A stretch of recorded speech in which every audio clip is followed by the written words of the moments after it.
আচ্ছা, আপনি কি এই অঞ্চলে থাকেন? না, আমি এখানে কাজ করি কোম্পানিতে। আমিও কাজ করেন। তো আমি তো সকালবেলায় গেলাম, মানে সকালবেলা একটা অন্যরকম ভালো মানে অন্যরকম হাওয়া থাকে। ভিতর দিকে ঢুকছি যত মানে পচা দুর্গন্ধ। হ্যাঁ, একটু ওই ধারে টানারের ধারে একটু হালকা গন্ধ আছে। অভ্যাস হয়ে গেছে আপনাদের নাকি? হ্যাঁ, আমাদের তো থেকে থেকে একটু হ্যাবিট হয়ে গেছে। হ্যাবিট হয়ে গেছে। কতদিন কাজ করছেন আপনি? আমি এখানে 1 বছর হচ্ছে। বাইরে বাইরে আমিও বাইরে।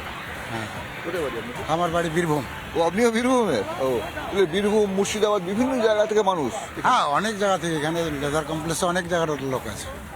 আমি সকালবেলায় যখন ওখানটায় গেলাম, ওই যেখানে ঘটনা ঘটেছিল, তো মানে গা গুলিয়ে দেওয়ার মতো দুর্গন্ধ, ওটা জায়গায় নোংরা পড়ে আছে, কেমন গন্ধ। আমরা তো মানে খুব কষ্টকর হয়, লড়াই করে কাজ করতে হয় এখানে।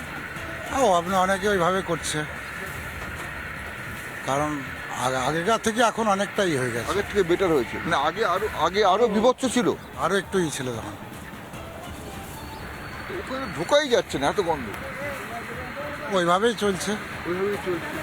মানুষের রোগ জ্বালা হবে, চর্মরোগ হবে, কঠিন অবস্থা গোটা এলাকাটায়।